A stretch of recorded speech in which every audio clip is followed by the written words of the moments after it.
Good morning बच्चों, कैसे हैं आप सब लोग। मैं उम्मीद करती हूँ आप सब लोगों ने प्रीवियस क्लास में पढ़ाया हुआ समास का जो टॉपिक है उसको पढ़ा होगा।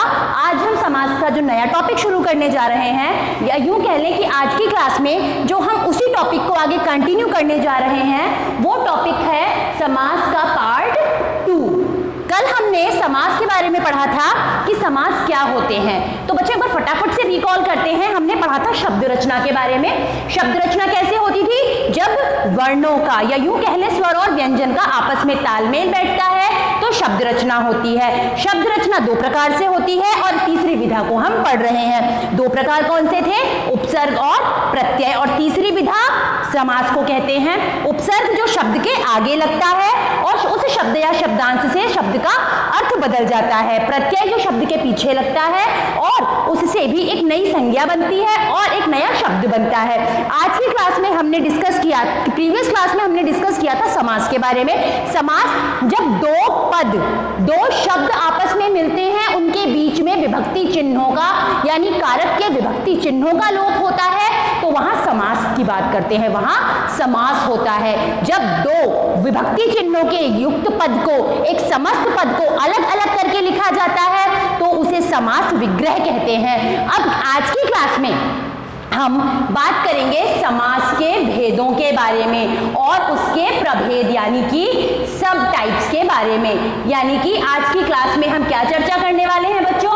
आज की क्लास में हम समास यानी कि कंपाउंड के भेद और उसके प्रभेद यानी कि सब टाइप्स को डिस्कस करेंगे। पर उसके अंतर्गत भी आज हम सिर्फ दो समासों को डिस्कस करेंगे, सिर्फ दो टॉपिक्स को डिस्कस करेंगे।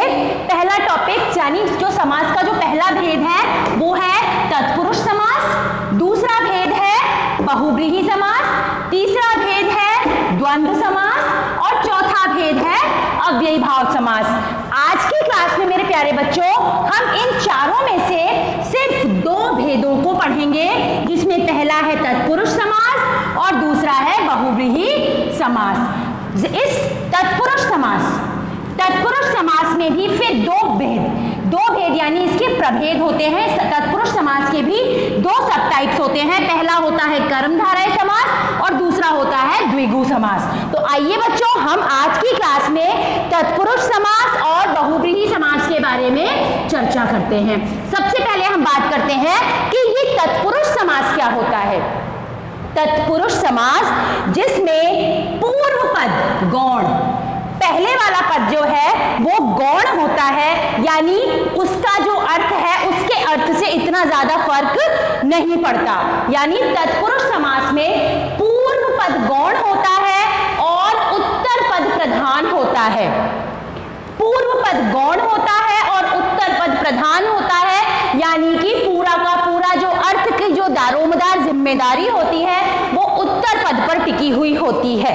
उत्तर पद के अकॉर्डिंग जो है इसका अर्थ बनता है और कारक के आठों में से किसी भी विभक्ति चिन्ह का लोप हो सकता है। यानी कि कारक के आठों विभक्ति चिन्ह तत्पुरुष समास के अंतर्गत आते हैं और तत्पुरुष समास के अंतर्गत जब इनका उपयोग होता है तो पूर्व पद गौण होता है, उत्तर पद पर पूर्ण रूप से जिम्मेदारी होती है कि इसे ही अर्थ बनाना है और कारक के आठों में से किसी भी विभक्ति चिन्ह का प्रयोग हो सकता है।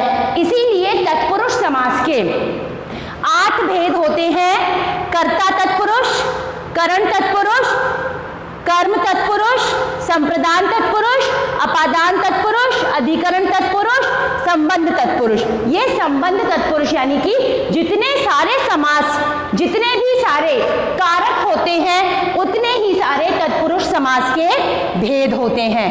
फिर तत्पुरुष समास के भी दो प्रभेद यानी दो सब टाइप्स होते हैं।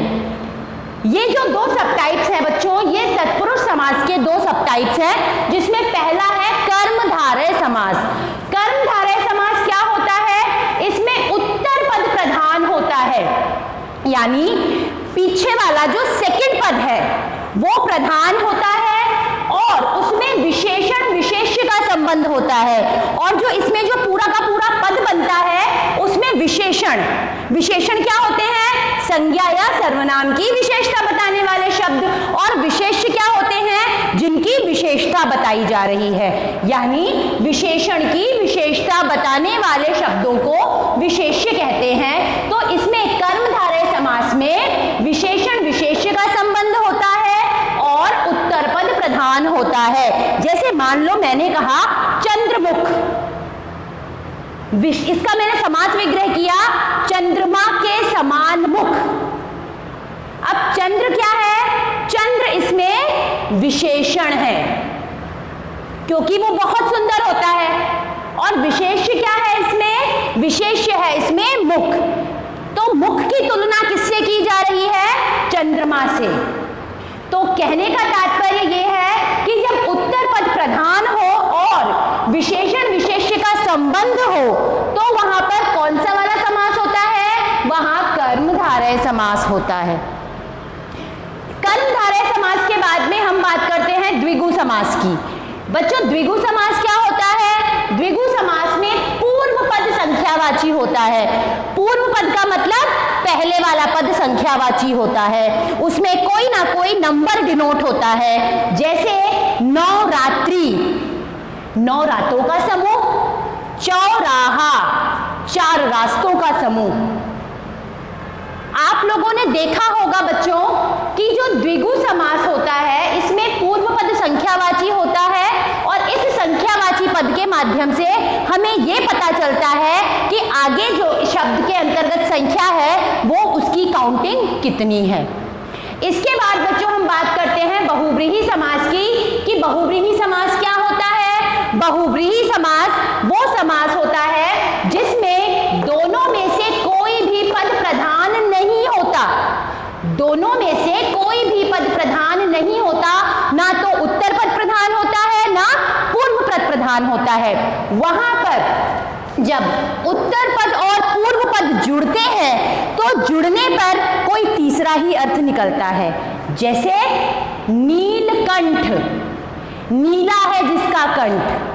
अब नीलकंठ का मतलब शिव भगवान भी होता है, नीलकंठ का मतलब मोर भी होता है, और जिसने जहर पी लिया हो उसका कंठ भी नीला हो जाता है। लंबोदर, लंबा है जिसका उदर, यानी जिसका पेट मोटा है, जिसका पेट बाहर निकला हुआ है, वो क्या है? लंबोदर।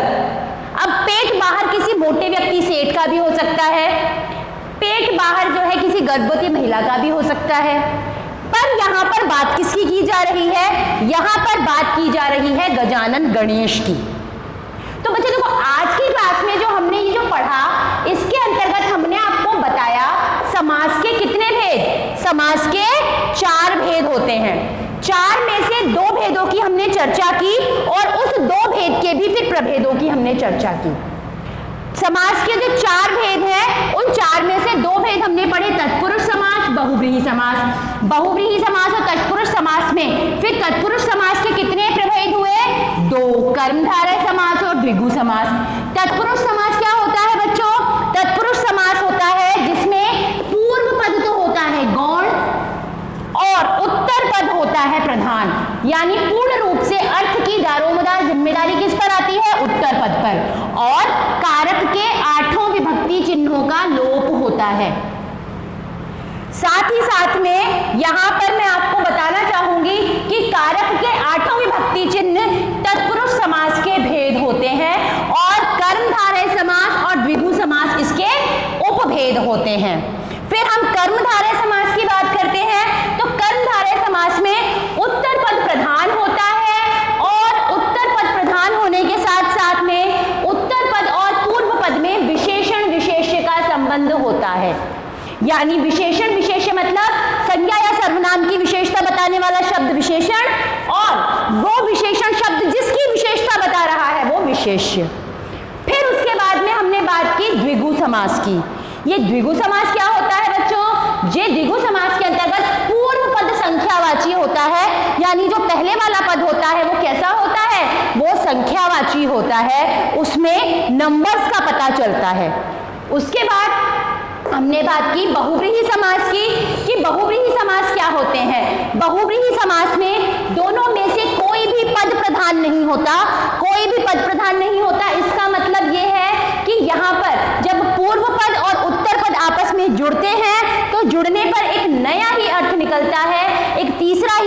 निकलता है, जिसे हम क्या कहते हैं, बहुब्रीहि समास। तो बच्चों देखो, आज की क्लास में हमने समास के जो है दो टॉपिक, समास के दो भेदों के बारे में चर्चा की, और उन दो भेदों में फिर हमने उसके एक भेद तत्पुरुष समास के भी प्रभेदों की चर्चा की। दोबारा से, तत्पुरुष समास में कितने प्रभेद होते हैं, 2, और कितने उपभेद होते हैं, 8।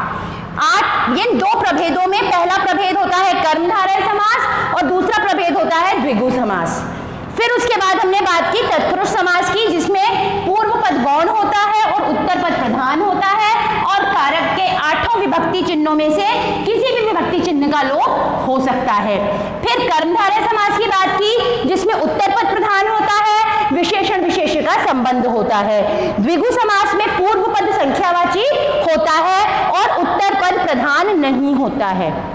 उसके बाद बहुब्रीहि समास, जब दोनों में से कोई भी पद प्रधान नहीं होता और जुड़ने पर कोई तीसरा ही अर्थ सामने आता है, तो वो समास का बहुब्रीहि समास रूप कहलाता है। बच्चों, आज की क्लास में जो हमने ये टॉपिक डिस्कस किया है, इस टॉपिक को मैं उम्मीद करती हूँ कि आप लोग समझने में सक्षम हुए होंगे, आप लोगों को किसी तरीके की कोई प्रॉब्लम नहीं आ रही होगी। पर अगर आपको किसी भी तरीके की कोई भी प्रॉब्लम आती है मेरे प्यारे बच्चों, तो आप अपनी गुलमोहर बुक का भी मदद ले सकते हैं। आपको जो वीडियोस सेंड किए जाते हैं, आप उनकी भी मदद ले सकते हैं। हमारी नेक्स्ट क्लास में हम समास के प्रभेदों और भेदों के अंतर्गत अगले 2 समासों को डिस्कस करेंगे। तो बच्चों, मैं उम्मीद करूंगी कि आप सब लोग इन सारे के सारे टॉपिक्स को अच्छे से पढ़ोगे, रिवाइज करोगे और प्रैक्टिस करोगे, क्योंकि ये टॉपिक ऐसा है, आप इसकी जितनी प्रैक्टिस करोगे, ये टॉपिक आपको उतना ही अच्छी तरीके से समझ में आएगा। तो बच्चों, स्वस्थ रहिए, मस्त रहिए, अपने घर पर सेफ और सुरक्षित रहिए, अच्छे बच्चों की तरह पढ़ाई कीजिए। Thank you and have a nice day.